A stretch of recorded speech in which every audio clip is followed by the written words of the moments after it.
From Central Indiana's #1 news source, this is Fox 59 Tonight. And we're back here on Fox 59 tonight, continuing our conversation about how to address the teen violence that is happening in Indianapolis after a mass shooting left 2 16-year-olds dead, another 17-year-old, 2 19-year-olds, and a 21-year-old all injured with gunshot wounds, which, by the way, a crime the police are still trying to investigate to figure out exactly what happened. Since that happened, there's been a lot of conversation about, okay, how do we prevent this from happening? And we've talked about things from having a earlier curfew, but then what do we do when people violate the curfew and all of that? But then it also, in that same hands, people say, well, we need more programming. We need more things for kids to do. And I've heard people say, no, we don't need any more programming. And I think that's probably correct, because there are a ton of organizations out there that are doing stuff, and a lot of them are doing good work. So I don't want to take away from the work that anybody's doing. But one of the things, Greg, that you've talked about is in that programming, who we allow access to the kids to tell them what they should and should not do. For those of you who were watching earlier, we talked about the things that people see and how it influences them, be it from Grand Theft Auto, or be it from a video game, or be it from what they see their dad or their uncle doing out in front of the house. Somebody, no matter what the medium is, has to say, one, either what you're watching is not real, or if it is real, it may not be right. And so I leave it to the both of you to get into this conversation about the gangsterism that is also glorified in the way we talk about our anti-violence and anti-crime, our crime prevention, because what y'all are hinting at is we use gangsters and people who say, hey, I went down the wrong path, don't do this. And I know, Greg, how you feel, and Wildstyle, I really want to hear what you have to say on this too. Yeah. But that's not the only way to tell somebody what is the right way to go about things. I'll let my brother start. So I started a program. I mean, we ran it for 5 years at 26 years old. And it's funny because, you know, them kids had done a lot of stuff, got in the course of having them, got into a lot of trouble that I've never gotten into my entire life. But I'm not they still would listen to me, and I still would show up for them and try to get them out of trouble if it was reasonable. And I wasn't no kingpin. I'm not, I'm not the boogeyman. I'm not any of these things.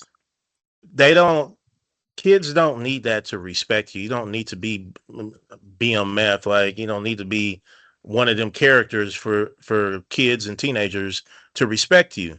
Now, what happens, I think part of the issue with our crime prevention is that the adults are enamored by this gangsterism as well. And so when you got these incredible stories that people are on social media or whatever, or in person telling, it captivates the adults.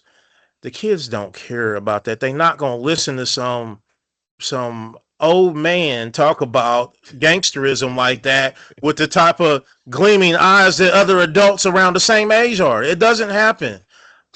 Just the other day, there's a young man, he was in my program, and I'm not going to say anything here that I ain't already told him. I told him I was going to talk about this. He's 31 years old. And he was on there talking about, well, back in my day, the parents did this and they didn't allow this and blah, blah, blah, and this and that. And I was like, dude, you was one of the biggest terrorists that we had. I remember getting a call before 4 a.m. the morning that we're supposed to be going to St. Louis to go skate in the May Day parade. And it's his father, because he done joyrided the car and took his father's gun and car. and the police done picked him up. I mean, one time I couldn't find him in the rink, and I'm supposed to be supervising these kids, and I'll look around, and I'm looking and looking, and I finally go out to my car, and there he is smoking weed in my car. Like, I mean, it's story after story after story. Like, I'm not even gonna tell all of it, and this was just one of them. But they did respect me. They still, to this day, they say they appreciated, that I would come and get them and take them to the rink and plan these activities and keep them occupied and show that they cared. And they still, some of them didn't, some of the parents weren't as strict as mine for sure, but their parents did care about them, and their parents did love them. And sometimes, quite often, some of them were doing stuff that their parents had no idea and definitely didn't approve of. And so I think the ideal that you have to be this like actual gangster to go appeal to children is foolish. Like, it's a narrative put out by hustlers that that want to continue on. They want to make a living off of these stories. And I'm not to say that some of them don't have a way with some of the kids that are the wildest, but in general, no. You don't have to be a gangster, but I think some of our city officials seem to believe that. There is something sick about failure being sold as success. And we live in that. We live in a world where Black failure is being sold as success. And when I look now and I think about everything that is, for the most part, that's going on in this city, and I said this to someone who is highly involved in the crime prevention at OPHS. I said, more felons get opportunities than dudes who've not been to prison. When you realize that you will have a second chance program, but you ignore the people who are looking for a first chance. And then all of a sudden you open doors once Black men go to prison. But when they're trying and they're striving and they're doing right, doors are closed in their face and no one stands up and says a word. So when I look at this, I'm like, we have to, again, narratives have to be changed. Messaging has to be changed. I'm not with no second chance program simply because I'm like, where's the first chance? Because people look at me and they say, I want this dude to go to prison. How can we, this is the whole system that we're looking at. How can I break this person to the degree where they give up and then turn to a life of crime? We are dangerous when we don't get in trouble. We don't realize that. We are dangerous. It is a sick thing to think that if I am 18 and beyond and haven't been to prison, that I'm somewhere I should not be. Mm-hmm. That's what the world thinks. When you realize that 37% of Black men ages from 16 to 60 have a felony, then you realize that there's a problem. But here's the other thing. We have taken failure and made it successful. OPHS made it to where OPHS and CICF made it to where you have to be someone who's been to prison to be able to talk to kids. The only way the child does not go to prison is by talking to someone who's been there. Mm-hmm. As opposed to the dude who grew up in the same environment, with the same temptations, with the same poverty, with the same parents that had to work, who said, don't do this, don't do this. Went to the same schools and got teased and played with and all this stuff. And all of a sudden, you don't take the guy who made it and says, you tell the story. Mm-hmm.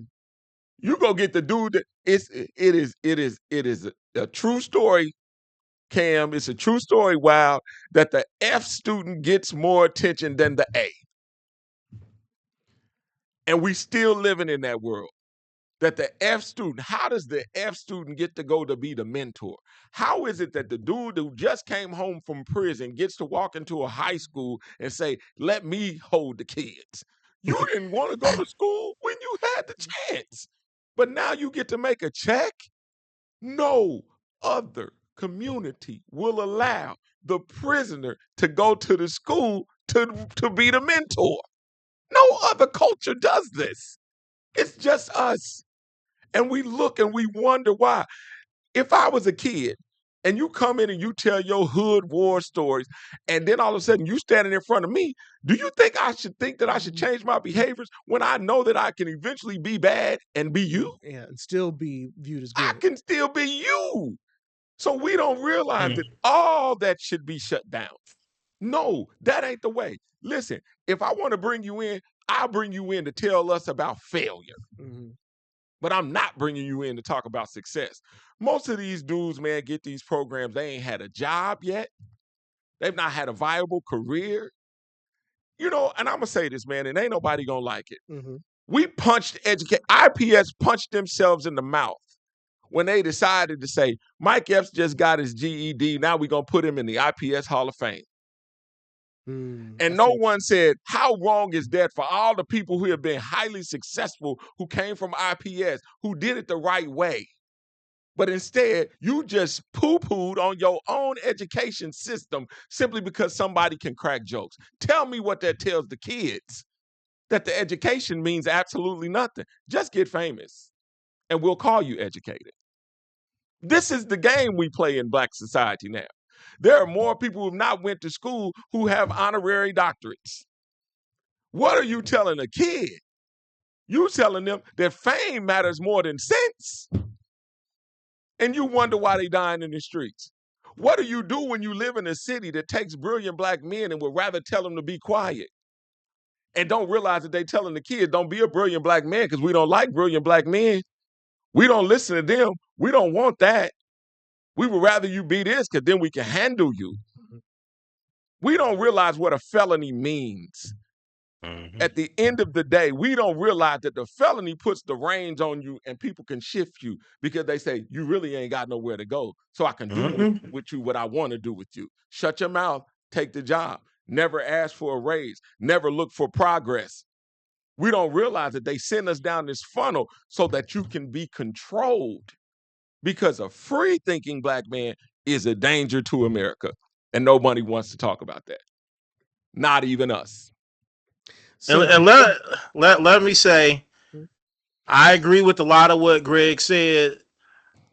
I do believe that justice involved individuals need to be in the conversation, but I do not believe that justice involves individuals are only people that can do this work correctly. That's a farce. I agree with you to a degree. Yes, I agree. And I also, to your point, I do believe that they do get a lot of these justice involved folks in here, and they can control them, and they can make even the ones that really do want to say something not be able to say something, because it is, where else you gonna go? Where else you gonna get a deal like this? We'll put you back out there, and you'll be working at Recycle Force. Yeah. Is there, though, a balance? Because I think the city, and I'm thinking what the city would say, well, not all of our people that we support are, as you call it, a Wildstyle justice involved. Mm-hmm. We've got some good guys out there who've done X, Y, and Z to that. What would y'all say? Who are they? I mean, and who are y'all really listening to? Because I don't. My thing is, I feel like they're not listening to really any of them, but they prop a lot of people up that, and they act like they're listening to them, and they really aren't. Or they'll find the ones that will agree with whatever the Fraternal Order of Police says, or whatever IMPD says is the solution, and back them and give them cover, and ignore the rest of rational Black society about addressing these issues. I think we're in a very tough place, and I think that it feeds into the youth, because at some point authenticity does not get to live in young Black men. It's like it's like there's a transition that takes place. I said this at CLD. I said that everybody roots for you when you're a child, and then everybody roots against you when you become an adult. And it's like all of a sudden you're fed this world that's not real.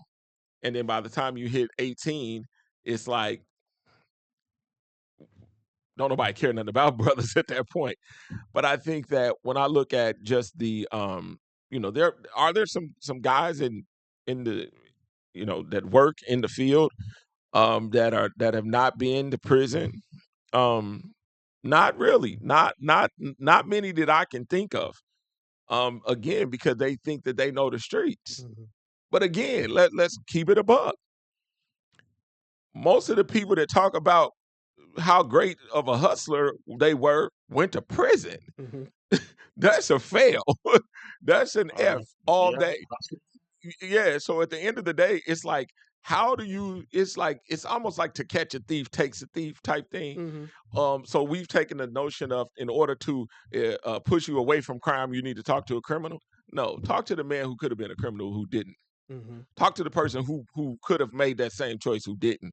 Because again, my dad, man, he used to tell me, it was wild. My dad used to point and be like, he going to prison. He going to prison. He going to prison. And I'd be like, dang, daddy. He's like, here's the problem though. He was 100% right. He was 100% right. And so when we look, we don't want that kind of guidance. And again, I think that I agree with Wildstyle on this. There's such a big hustle. Mhm. People don't know that they're turning their children over to hustlers.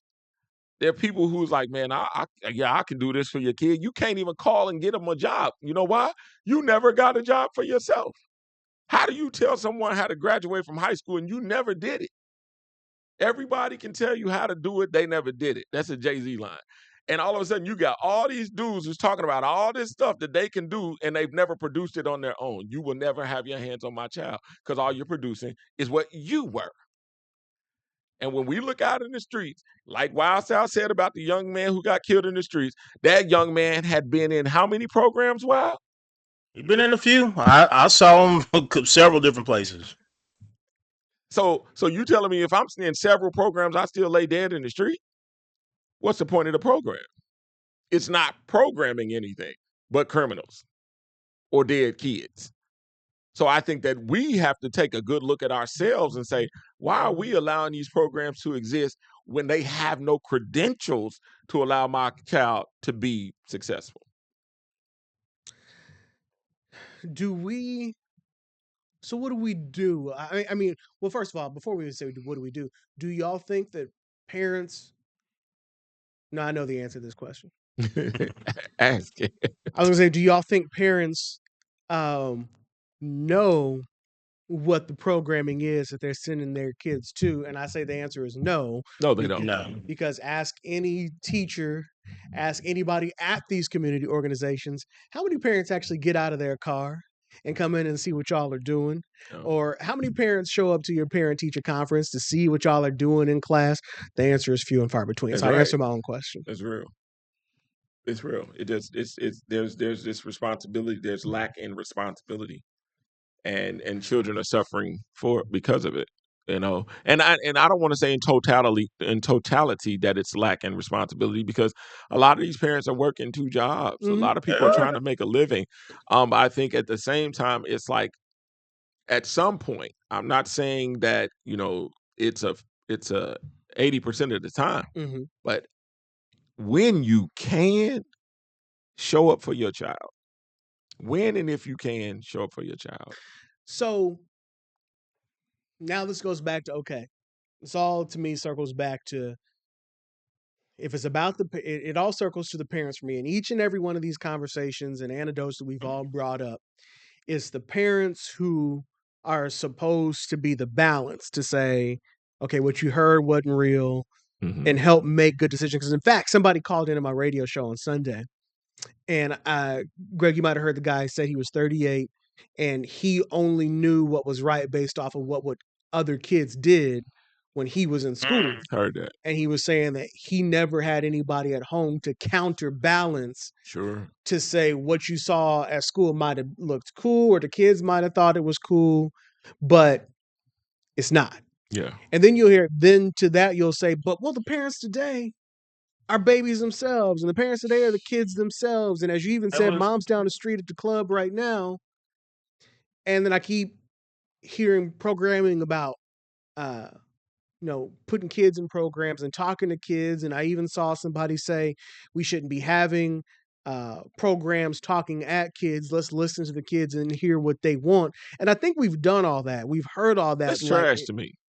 I just think we need to get more to focusing on the parent side, because even at the end of the day, you're sending your kid to somebody's program until 4, 5, 6, 8 o'clock, but they still are supposed to come home to you. Can I ask this really quick, because you said something that really bothers me. Mm-hmm. Name another, again, let's go cultural. Mm-hmm. Name another culture that says listen to the child. Even the Bible says, when I was a child, I thought as a child, right? And all of a sudden we take that and we say, what do the child want? My father used to say it all the time. If I listen to what you want, then you won't do nothing. Mm-hmm. If I listen to you, you're not gonna do no chores. Mm-hmm. You know, I get mad at my brother Wildstyle. He got a statement that he says, and I be wanting to ring him sometimes when he said, they ain't got nothing to do. And I said, listen, here's what I do know. Here's what I do know, bro, is this. It's like, you got something to do when you look, they got something to do when you look at our literacy rate. You know we got something to do when I could walk around and the sidewalks is full of trash, or they don't know how to make a bed or wash a dish or sweep a floor or clean a gutter. It's so much stuff that they don't have in soft skill. And what we've done is we've condensed their minds to fun. And then we look at the parents who've condensed their minds to fun, to where responsibility is out the door. So all of a sudden, we've raised multiple generations of people who says the only thing that I should be doing is living life to the fullest, and I have a carefree life with no responsibility and basically no accountability. So when I look at this, I'm like, there's plenty to do. Mm-hmm. But do you want to do it? And are people training their children to say, there's plenty to do? We don't realize you can have the house but not a home, because there's work to having a home. But we've made it to where we glorify the street so much that nobody want to be at home. That's why you got thousands of kids downtown. Home ain't cool. And we got to do something to make home cool. That's the favorite place. That's my favorite place at this stage of my life. Mm-hmm. I'm like, when I get to go home, it was somebody crazy said it. Charleston White. He said a lot of these people are out in the streets because they don't like where they live. Cameron said it too. A lot of these people are out in these streets because where they live, they don't like. So we got to figure that part out as well. So I just want us to this is programming. Mm-hmm. When it's all said and done, this is all about mind programming. And I don't think that anybody's ready to deal with the mental problems that Black people have and say, if we can fix the mind. Rest in peace, my cousin James Cole in Chicago. He told me, he said, never chase an ambulance. If you really want to help our people, find what's wrong with the mind and fix that. He said, you will never have to worry about a dime if you can figure out what's going on in the minds of people and start fixing that. And I think that that's what we're feeling. That we don't realize this is about the mentals. I agree with the conclusion. I don't know how Greg took all that wrong stuff together and still came up with the right conclusion, but I agree with him. I think the kids is down there because they're not happy at the house. Yeah. Well, and as we talked about, which we briefly mentioned, home, if home is not good, then you have programs out there that are trying. The goal is to make home better, right? Yeah. But now you have a government that is saying, no. We can't help you pick yourself up by your bootstraps. Yeah. Actually, we're going to take those bootstraps. Taking the boots. We'll leave you the boots. Yeah. But good luck. Good luck. And so then how do you ever, and I guess this would be a whole nother show, because I want to come back to Wildstyle and the not enough to do in town, but I just see how it's going to get so much worse when you have people out there who were dealt a bad hand, but are actually trying to come up, and the programs to help them are literally, no, can't help you. We're going to cut those funds, give a tax break to the rich. Good luck to you. Send more money to the military and to bomb kids overseas, all sorts of things. And to ICE. Can we do this? And it may sound harsh. I think that there are too many programs that are focused on people who want to drown. Okay, I hear you. Keep going. I would rather open the doors to the people who want to swim. Mm-hmm. I think that it is not I think we have found a way to bully ourselves into saying that boy needs help. Mm-hmm. And that boy say, I don't want your help. Mm-hmm. Or the mama say, we don't need your help. And we say, push him over into this program. The program don't work for that. Mm-hmm. We have to look at kids and say, I want a better life. I don't want to stay like this. And open the doors to that. It's like we have made it to where, I could look at Cameron Ridle, I could look at Wildstyle, and I can say, these are two brothers who doing their thing. Why do we have to take the mentality to say, meet them where they are? Notice my hand is going down. Mm-hmm. Instead of them elevating, we have to go down. We don't look at our own progress and say, no, meet me where I am if this is what you want to do. Mm-hmm. I have never in my life went and said, you don't go talk to the dude on the corner trying to figure out how to be a millionaire, right? And the millionaire, sure enough, ain't coming to you. So at some point, whatever it is that you want, you have to go get it, right? We're not making that culture anymore. We're saying the millionaire should come back. Instead of you saying, what do I need to do to get to it? Wasn't that what the pursuit of happiness was? He was like, what do you do? Yeah. What is it that you do? And teach me how to do it. We don't have that anymore. True education is not taught, it's sought. And instead of us being those people to say, nah, elevate yourself, we telling the people who are successful to come down. And that's not fair to anyone. And I think that we need to have more programming that says, if you want this, and then have the right people in play.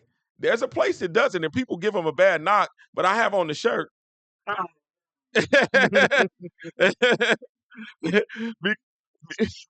because when it's all said and done, I used to knock that program until I got involved in it, and I said, this is interesting. Because this is saying if you want it, it's there.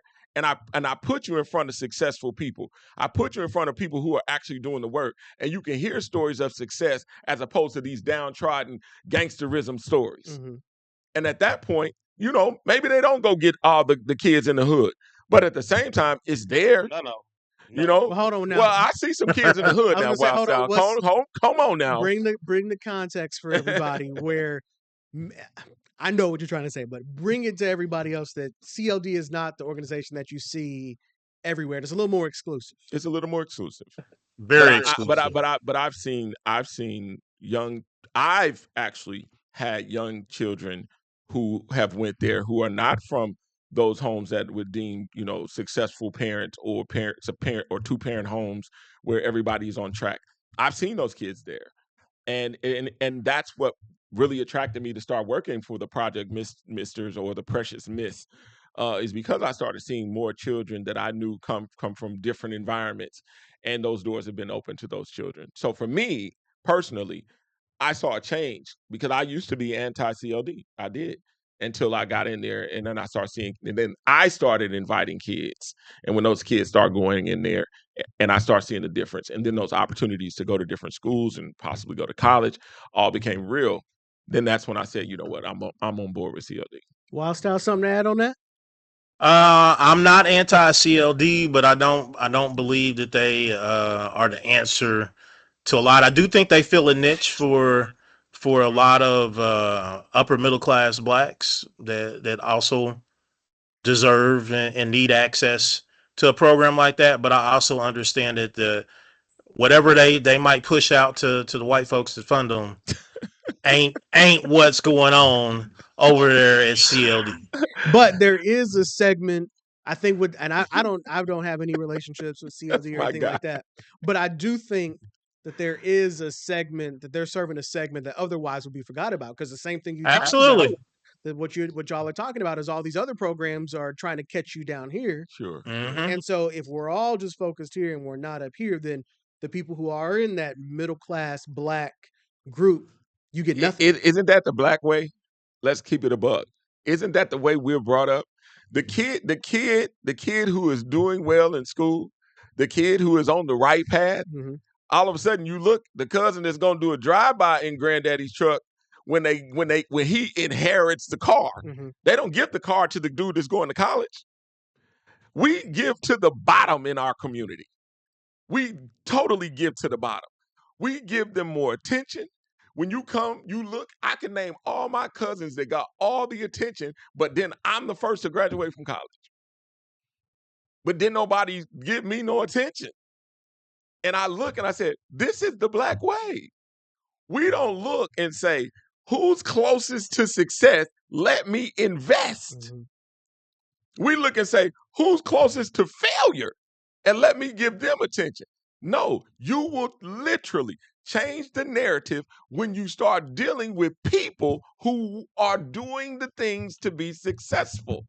Give them a hand sometimes. Really, a lot of times. Because then we'll start seeing more success. A lot of people are left behind simply because they're striving.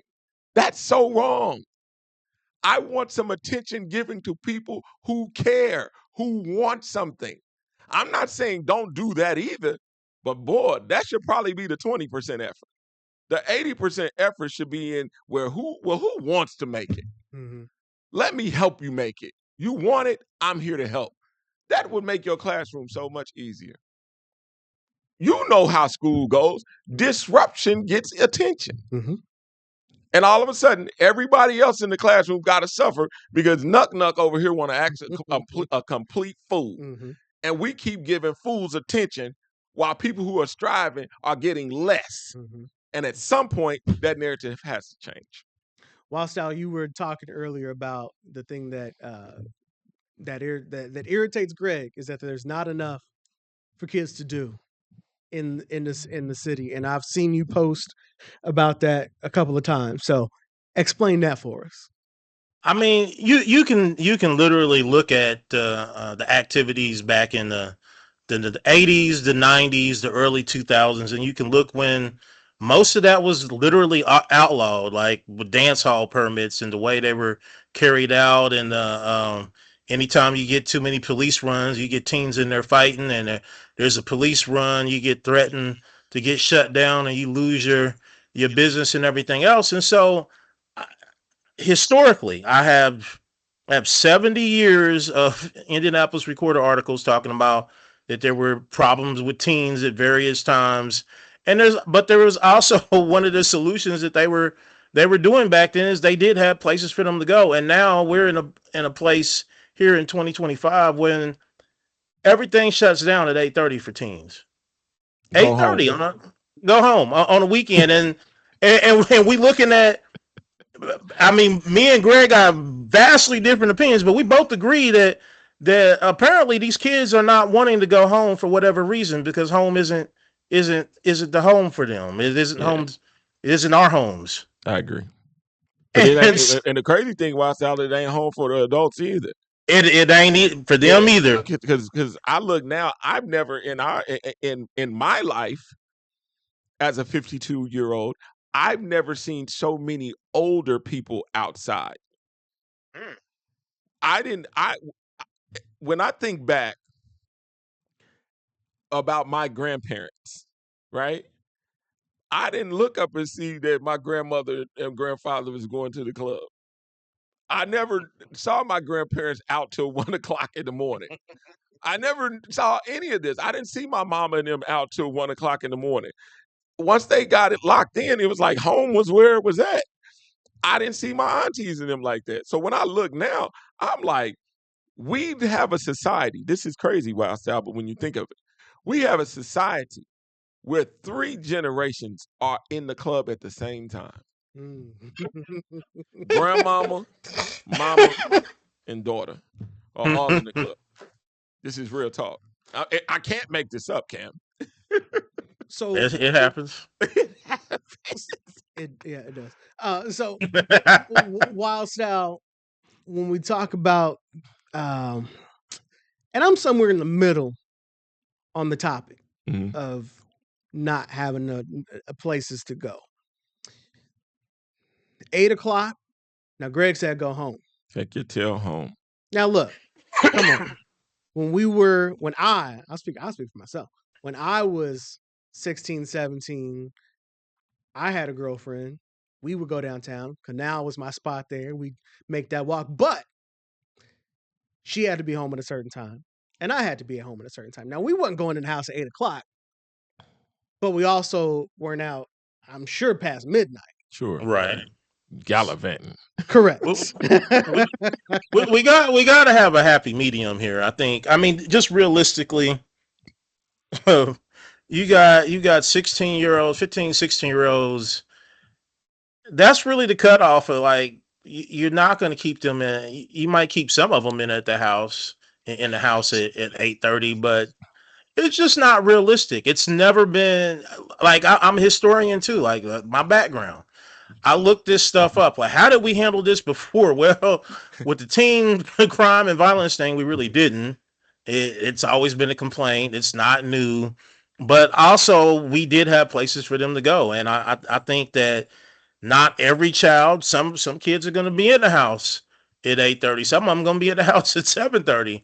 And you're going to have some that just ain't. And there's going to be some that, look, we ain't going to get off the streets like that. They're going to have to figure it out their own way. The hard way, and I've had some of them in my program. Some of them turned out okay. I mean, other than they ultra conservative views compared to how much of a terrorist they was as a 14 and 15-year-old. Other than that, they turned out pretty good. What happened to one street light? I'm a street light. Mhm. I'm a street light kid, Mhm. and the other thing is this: my parents were like, you're not going to be out in the streets. Mhm. But you could be right here. My peripheral. Mhm. You could be in the neighborhood and you could be outside as long as your heart desires in front of this house. What happened to that? What happened to governance? What happened? We have taken creativity. I think about my childhood and I'm older. We were creative. Well, I think the difference is parents are flat out more lousy. Exactly. We had to be like, we was the kids that took a rock and the girls would, do like hopscotch and all that kind of stuff, or red light, green light. We was those kids. But not at 15. Not at 15. What was you doing at 15, Greg? Come on. I'm gonna tell you what I was doing at 15. At 15, I was going to football practice, basketball practice. After that, if it wasn't a party at the school, I was at home. My friends used to be like, he don't get to go nowhere. Because at the end of the day, my father was a military guy. But I started breaking curfew probably my senior year. But even at that, now the truth comes out. Even at that, bro, here's what I'm going to tell you. I found out early that there was nothing out there for me. Mhm. I kept going, but I found out early. That there was nothing out there for me. So I appreciate that honesty, and I think that's what you talk about. That's some of what we're gonna deal with out here. Like it's gonna take them going out like, oh man, this is boring. Yeah. I mean, I used to do my fair share of teen drinking, and it got boring to me. I stopped drinking around 22. I was like, I done this. I think the other thing, Wild, is it's like, I came up in an era where partying was different. We danced. Mm-hmm. I'm not a person who wants to walk in a club where people are standing around, because at that point I'm like, this can only be drama filled. And so again, when I'm looking at them, I'm like, fun to these kids is just being. And that can be done in front of, they really could be the kids that I was and just be in front of the neighborhood, be in front of the house, because they paying to do the same thing they would do if they were standing outside. So I mean, that's the kids that grew up across the street. That to this day, they 25 and they still hang out under the tree in front of my house. I feel it. So, Wildstyle, what if I'm with you on giving them something else to do? Because at 8 o'clock, 9 o'clock, I'm not ready to go home either. Sun's still out, especially in the summer. Mm-hmm. And if you got a driver's license, or if you don't, but if you got access to some wheels, well, let's go out for a little bit. So, what if I would love to see a world where there are programs like the Boys and Girls Club and different places that are open on a Friday, Saturday night until like 10, 11 o'clock at night. They're not ready. Go ahead, Wes. Now, I know. Well, Hey, look, I said I would like to see. I did not say that was a practical Go idea. ahead, I mean, but it is practical. That's literally what they get paid to do, is to go handle stuff for kids. And we understand teenage behavior. It has not changed. They have not done anything unpredictable outside of the scope of teenage behavior in the city of Indianapolis over the last 200 years. So they get paid to do this. Your ideal is great. They should do it. The other part is that I do know is just in general, you have, and I could kind of solve that answer too. Just in general, is the Boys and Girls Club still having trouble in these other organizations trying to attract the kids to come? Absolutely. And when I say the answer is, well, I went to the Boys and Girls Club, not because I said Mama wanted to go to the Boys and Girls Club, because she said, y'all are going to the Boys and Girls Club all day. Facts. And so, again, we talk about giving choices. You need a parent to say, you're going to a safe place. This is where you're going. The Boys and Girls Club still looks like the Boys and Girls Club when I went. Now, that's the other portion we've talked about. It's got to be fun. It's got to be fun. Yeah, it's got to be cool. You got to enhance those places one by one. It has to have great technology. Mm-hmm. Be able to have a movie night at the Boys and Girls Club. Bring swimming pools back to the Boys and Girls Club. Bring the basketball courts back, but bring the technology to the Boys and Girls Club. And at that point, you might get some kids there. And I've given those same thoughts to the Boys and Girls Club. Because they are working on a plan and working on funding for all these things. And I literally, Greg, so LaGora was my spot, West Side. Yeah, well, and you go in there right now, I'm like, it looks exactly the same as it did when we were going there, 2002, 2001. It looks exactly the same. A little update to like the gym or something, and that was from like when the Colts, we had the Super Bowl or something like that, and they did a thing. But I even said, I remember I wanted to go to the Boys and Girls Club, and remember what years I'm talking about. This is before smartphones, and you wanted to see your friends. You actually had to go see them in person. So it's before all that, but I wanted to go to the Boys and Girls Club because of that. And at the time, they had all these cool computers and technology to where we could get on the internet. I could play games and different stuff like that. At the time, everybody didn't even have that at home. Everybody didn't have a computer at home. And so that's what attracted then. But to both our points, those same computers and stuff is still there. Where is the new for what's going to attract these kids 20, 25 years after me? They need to be in there gaming like they want to do at everybody else's house. They need to have music. They need to have all this stuff there. And we got all these fancy new parks facilities now that also need to be doing the same. Like, and some of them actually are beautiful. Like it would be something that you'd want to throw an event at. I won't say nothing wild. So you know them ain't built for us. Well, Douglas is, because they ain't gonna get rid of all them black folks over there in the next 50 years. So now some of the other ones, I give them 10 years, if that. It's gonna take a good 30 to even make a dent. So I think it does need, I would love to see the Boys and Girls Club in that era do that kind of evening program, because again, I'm saying we know who it is and we know what time that they're saying they're bored. Nobody's out at Wednesday at 10 o'clock. The stuff doesn't happen. These mass shootings don't happen at 11 o'clock on a Tuesday at night, Friday, Saturday. You still have to. You still have. You can paint it. You can put it in Gucci until you change our minds. What's the point? But even still, because one, you can put all the technology in the world. Can you care for it? That starts at home. Will you steal? That starts at home. I don't know. I've seen. I don't work with kids. I put a major gaming system in the Boys and Girls Club. I put a PS5 in their joint right now and just leave it out in the open. I promise you, it's gonna be gone. I don't know. I'm not saying that. I'm saying I don't know. I don't know. I done seen. I done seen them kids. They be getting that from they be figuring that out themselves. I done seen it all. Trust me. We ran a summer program over here, and boy, the stealing that went on between them, I was like, It's oh my terrible, God. bro. Oh. But that's a pride problem. It's like when you really don't look at something and take pride in it like we did back in the day. You used to go, like I used to go to Municipal Gardens. We was like, man, this is cool. We get to hoop, we get to play on wood sometimes, but at the end of the day, it's like we took pride in it. It wasn't nothing for us to grab the broom to make sure the court was clean. Because we was like, man, we get to do this.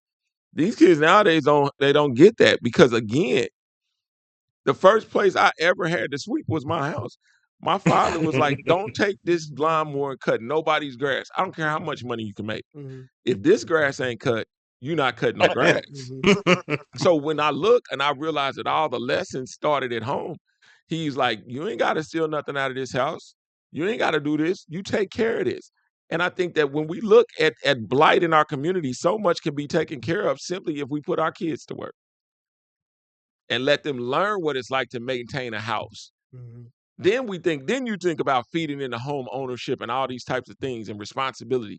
A lot of those things start at home, man. And I just think that we have created this group of adults that didn't learn it at some point, and then that begot. So how can they pass it? And so all of a sudden you can't pass what you don't know. And I think that that's what we see. We see a lot of carelessness, and a lot of neglect. We got a couple minutes left, but we've heard from some organizations already about, it's easy to throw out ideas and people say, well, we can't do that. We can't do that. And, or if you do I always gonna say that. Or if you do that, this will still happen. If you put the programming, you'll still have a kid get killed, or it's not going to hit everybody. And sure, but I don't know that the answer is, okay, well, let's just do nothing because it won't hit 100%. But I think there's enough plans and solutions out there that somebody needs to pick up a plan and do something.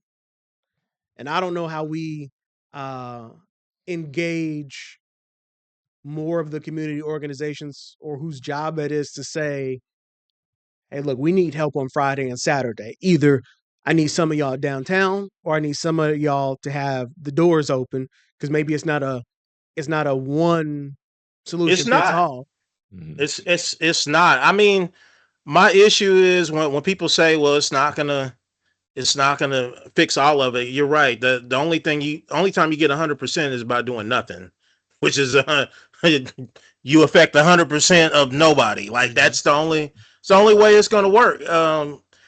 It's not gonna be perfect. It's gonna take multiple organizations. It's gonna take attacking it from the side of the parents on how do we bolster parenting and their capacity, talking to the kids, and then finding a place that they would like to be at some of these hours, at a reasonable hour, not out to 1:30. You still got to go home. I don't care if Boys and Girls Club has a lock-in. 11 o'clock, y'all got to go home. It's not you don't have to go home, but you got to get out of here. It's no, you have to go home. But the difference on that is you coming out of an event that you done had fun and maybe you've been dancing, gaming, and all this at 10:30 or 11 o'clock. You're not so much trying to go spend another couple hours downtown Indianapolis or Broad Ripple or somewhere. You're more likely to go home. I don't think we're fixing the problem. I think that we're putting a Band-Aid on the problem, because I've heard about the lock-ins. I've heard churches that had lock-ins, and they're nightmares. As far as what's happening inside the lock-ins. Well, because all of a sudden you look and you realize that, we just took the problem that was happening outside and brought it inside and locked it in here. And all of a sudden they got to deal with all the mayhem, fights, weapons, sex. Not weapons. Not weapons, because you're supposed to check for that. Well, there's going to be fights. It always was fights. We can't have that standard. Yeah, we can.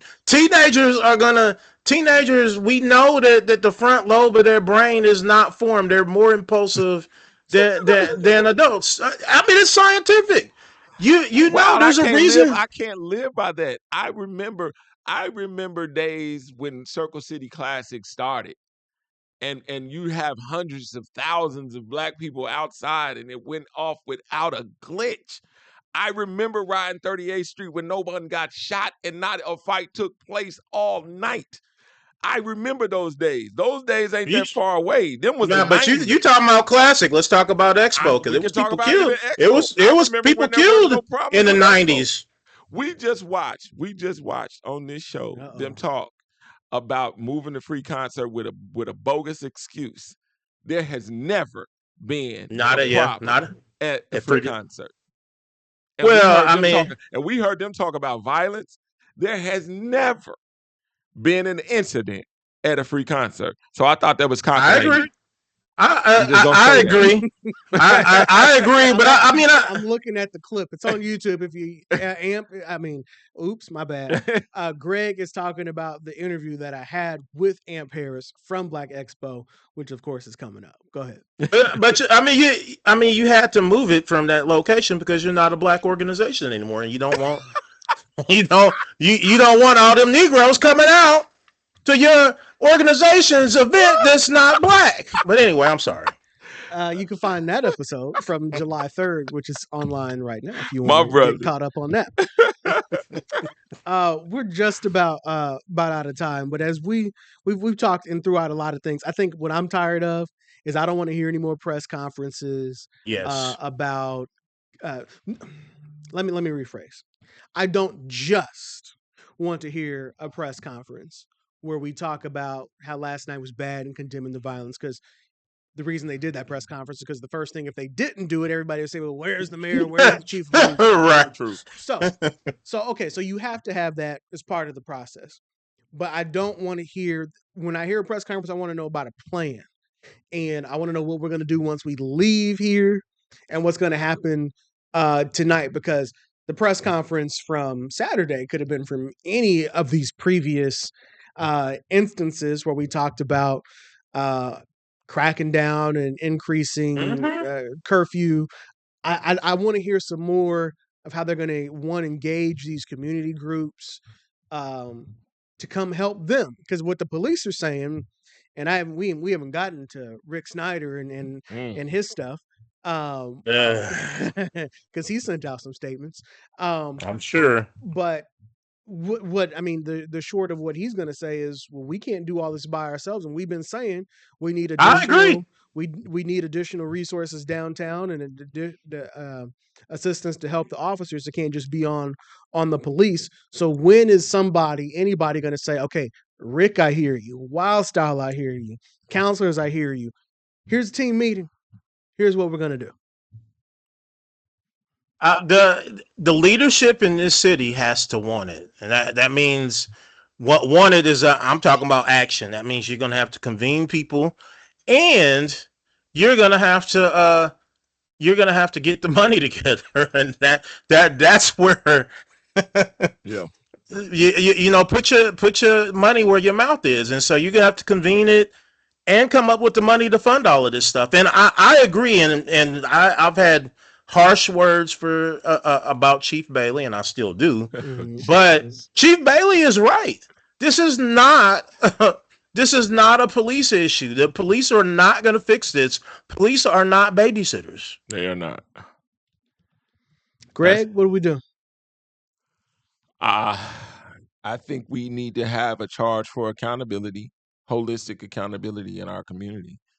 At some point, we have to be able to take criticism. I think we've created a city, especially in our culture, where no one is held accountable. And instead of dealing with accountability, we retaliate on those who hold people accountable. And I think that when we get to a place where you are not able to say that's incorrect and it needs to be fixed, I think that you create something. We always cool with the snowball, but not with the avalanche. And so when I look and I say we need to figure out how to say this is no longer good and then get back to having a standard. I think when we do that, when we talk about it takes a village, then involve the village. We got the same standard that when we walk out the house, the same standard that's in church was in the streets. The same standard that was in the streets needs to be in your job. The same standard in your job needs to be in your house. And we got to get to a point where we are able to literally call out bad behaviors and be able to say everybody stays on this code, and then we'll be able to fix what's going on with our people simply through accountability. Wildstyle, your final thought. I'm tired. I'm tired of the press conferences too, and I'm tired of the press conferences looking like last year's press conferences. And I'm scared that it's going to be next year. We're going to be having the same conversation, talking about enacting a curfew that we all know that they don't have the capacity to actually carry out in its totality. So, this is going to have to be a community solution, but you're going to have to invest in community, and that's been an issue. They're going to have to invest in parents and families and the children to make this change. Well, I hope y'all left a little bit in the tank because y'all have a show to do as well. Yeah. The Black Briefing podcast that you can find on YouTube. Both this show and your show, I've heard and read references to in other reporting. So I don't know if you call these either. I don't know if they're podcasts or if they're shows. I don't know what these things that we're producing are called, but people are watching them. So there's that. Yeah. So keep doing what y'all are doing. But what's coming up on the next episode of the Black Briefing? Well,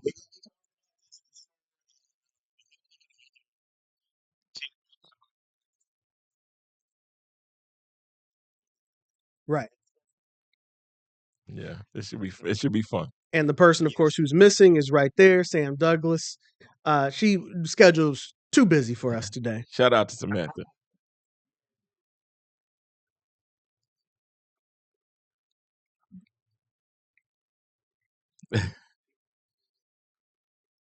she's doing the work. That would be I the mean, she's executive producer of the show. Yeah. she is the exact. She's the real deal. She is doing the work. I mean, she is working hard on this. Yeah. Well, we'll have to tune in, catch the next episode because, like I said, I was reading Abdul's page, and he had referenced an interview that y'all had done. I'm like, oh look, I know what he's talking about because I was already watching that. I watched that episode. So, all right, you guys. Obviously, this is an ongoing conversation, so you'll check out. Everybody, please check out the Black Briefing podcast, and of course, we'll have more conversations like this here on Fox 59 tonight, and every Sunday morning on Hot 100.9. And 106.7 WTLC is my show, Open Lines, where, of course, you get to call in and be part of the conversation. That's going to do it for this edition of Fox 59 tonight. Greg, Wild, thank you, fellas. Appreciate it. Thank you. All right, we'll see if the mayor and all them are watching. Because apparently, they're paying attention. They know. All right. Hopefully. That's it for this edition, everybody. Have a good night.